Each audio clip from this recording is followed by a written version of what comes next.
కాకినాడలో నెలకొన్న సమస్యలను కాకినాడ కార్పొరేషన్ కమిషనర్ భావన దృష్టికి తెచ్చే పరిస్థితి కూడా లేదని జిల్లా అధ్యక్షులు మాతా సుబ్రహ్మణ్యం ఆవేదన వ్యక్తం చేశారు. అధికారి తీరును నిరసిస్తూ బహుజన సమాజ్ పార్టీ ఆధ్వర్యంలో నిరసన చేపట్టారు. సమస్యలు వివరించేందుకు కనీసం అవకాశం కూడా లేకపోవడం బాధాకరమన్నారు.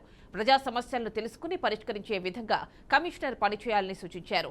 తక్షణమే కుక్కల బెడద నివారణకు చర్యలు చేపట్టాలని, లేని పక్షంలో పార్టీ తరపున ఉద్యమం చేపడతామని హెచ్చరించారు.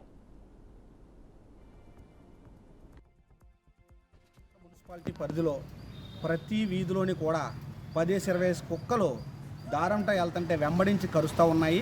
అనేక మంది ప్రజలు ఇబ్బందులు పడతా ఉన్నారు. ర్యాబిస్ కుక్కలు కరవటం వల్ల మనుషులు చనిపోయిన వారు కూడా ఉన్నారు. ఈ సమస్యలన్నీ చూసి కమిషనర్ గారికి కంప్లైంట్ ఇద్దామని గ్రీవెన్స్ రోజున కంప్లైంట్ ఇచ్చాము. మేము ఆపరేషన్లు చేస్తున్నాం కుక్కలకి అని చెప్తున్నారు. కానీ ఆపరేషన్ల కంటే ముందు ఈ కరిసే కుక్కలను అదుపు చేయాలి. ర్యాబిస్ కుక్కలు కరవటం వల్ల చనిపోతున్నారు కాబట్టి యాంటీ ర్యాబిస్ వ్యాక్సిన్ వెయ్యాలని చెప్పి మేము అర్జీ పెట్టడం జరిగింది.